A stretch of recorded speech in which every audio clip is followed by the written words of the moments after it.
Welcome to Hannity. Tonight, we have a jam-packed edition of the show. America, are you ready? Stuart, Dana are in the house. Let's roll. This HBO documentary will break your heart and make your blood boil. I want to go to college. I want to be able to have a good life. No, fend for yourself. And that's not rooted in the fabric of America. I'll explain why it had me yelling at the TV this very morning. President Roosevelt passed away this morning due to natural causes. And Jimmy Kimmel proves once again many Americans don't know much, if anything, about American history. He was a good man, and sorry about his passing. And tonight, I answer once again. Dagan McDowell is back for another round of Ask Sean. I got some stuff for it. I've got some stuff lined up, so get ready.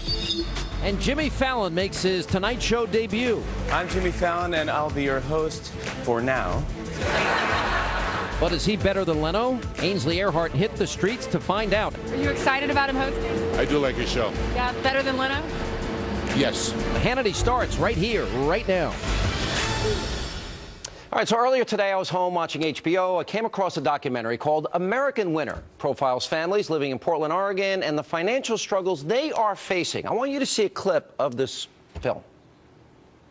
I hear them in bed sometimes saying, we skip dinner because we need to feed our kids. Sometimes when I hear that, I cry sometimes. I want to go to college. I want to be able to have a good life. And it makes me worry, like, how am I going to be successful?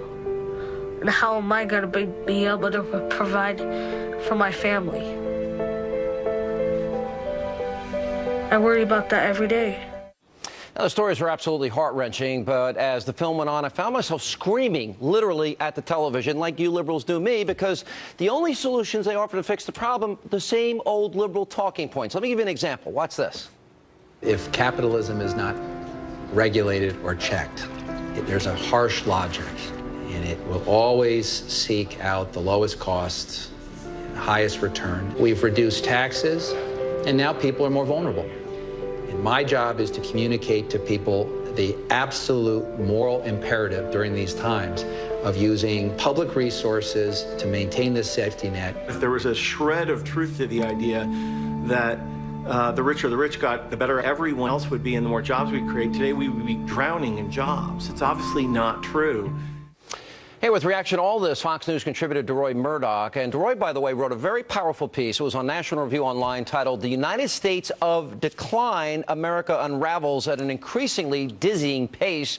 Also with us, Fox Business Network, Stuart Varney is with us, and the co-host of The Five, Dana Perino. All right, let me explain this film.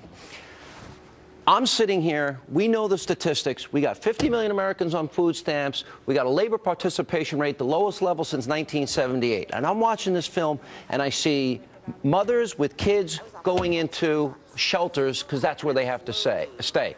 I see a young couple lose their job. They lose their electricity. They finally get it put on because of assistants that putting the light on and off because they're so happy. And I'm thinking something is wrong in this America where the numbers, the 92 million, the 50 million, every person, every life, all this suffering, and I argue, Dana, needlessly, we can do better.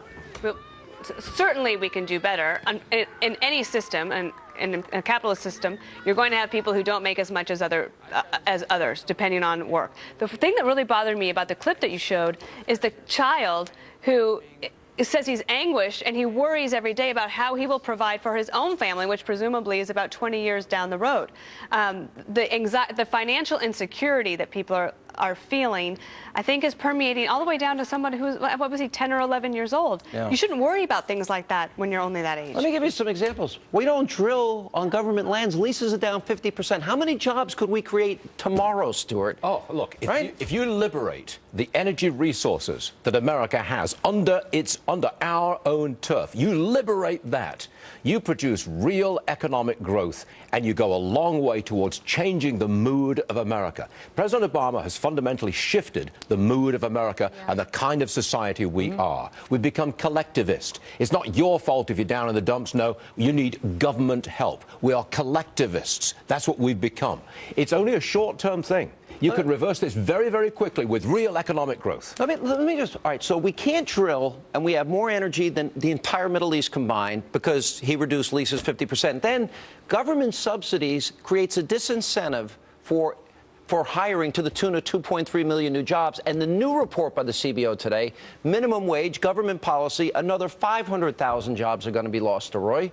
Yeah. Maybe you're right. Maybe are we in decline? Is this country declining? I think when I wrote this article, I sat down and came up with one example after another of decline, and I just got sort of increasingly depressed as I wrote this article, but I found lots and lots of evidence of all the ways that we're sliding downward. I mean, we're now number 12 in the world for economic growth. I mean, we used to be in the top 3, and we see things just slowing down, and it's so, as you say, completely unnecessary. We right now have the number 1 corporate tax in the world, 35%. If we were to cut our corporate tax to 25%, so we compete with the rest of the world, a lot of companies that pack up and leave the United States would stay here. If we eliminated the corporate tax, money would pour into this country. So I watched this clip and it looked like a campaign ad for Obama 08 or something like that. This is very sad, very tragic.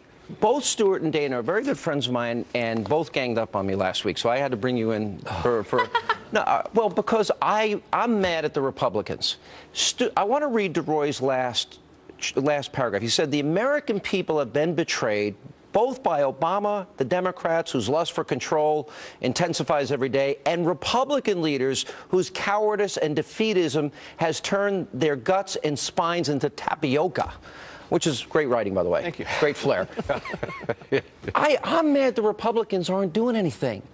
Both of you thought I was wrong that they didn't fight on the debt ceiling. They are doing something. Well, help me. What they're doing is positioning themselves to win back the Senate in 2014 so that they can take on some of these bigger issues. So we're going to give them a blank check for a year, Dana? The debt limit, it was always going to be raised. That is debt that we have. The bigger fight is one that you can have in the Congress. The Republicans Could we have gotten the Keystone Pipeline in exchange? From Obama? No, I don't think so. Look, he needs the debt increase more than the Republicans. This is very important. Look, what I would have done is I would have added one amendment, which just said that the bailout, $47 billion bailout of the health insurance companies would be taken out, and in exchange for that, we could increase the debt limit. Now, maybe Obama signs it, maybe he doesn't, but let's at least make the Democrats vote on this. And if the Democrats want to stand in front of the American public and say, we don't want to raise the debt limit until we have $47 billion taxpayer dollars to bail health insurance companies, all I want to do is make that argument. We're in a rotten place right now. So don't fight now. We'll fight later. Wait a minute. We're in a rotten place right now. I want to win politically, but politics is the only way you're going to change America. So that means don't wait. So listen, maybe you're right and I'm wrong. I'm not saying I have all the answers, but I want an inspiring Republican Party that offers bold colored differences, and I'm not seeing that. If you lose Senate seats in Kentucky, and maybe pick another one, if you think you can win Arkansas, but you end up not winning it, and you don't have a chance of the Republicans taking back the Senate. What that vote did was actually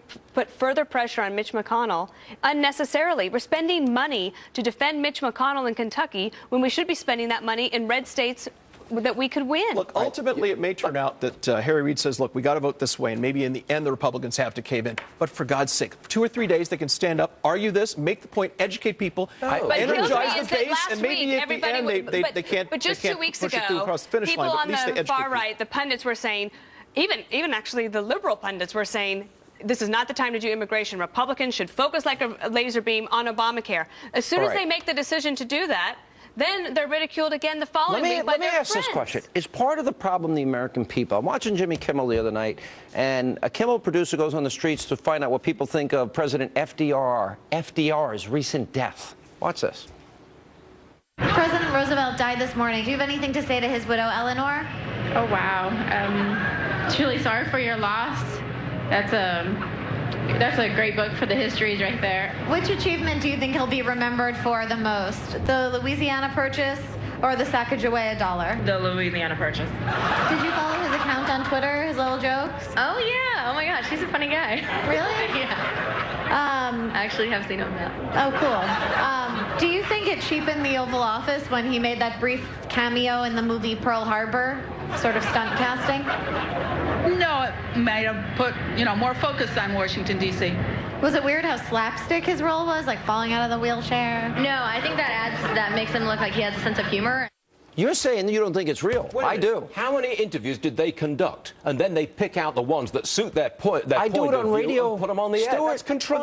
Stuart, it's not that hard to find people that don't have a clue. You could have done that 15, 20 years ago or 40 years ago. You could have done the same thing. People. Jay Leno did jaywalking for many years, and the same kind of thing. I think there are a lot of people in the country just oblivious. They just don't really know what their surroundings are. What do you think, Dana? I think that we're in a position now in our country, we're wealthy enough that people don't have to worry about certain things like that because we have grown to a point when we have a lot more to do, but we're not at each other's throats like they are in Ukraine today. It's not the fault of the American people. It is the fault of leadership of the American people. The American people, you know how many times I've asked them who the vice president is and they don't know, Stuart?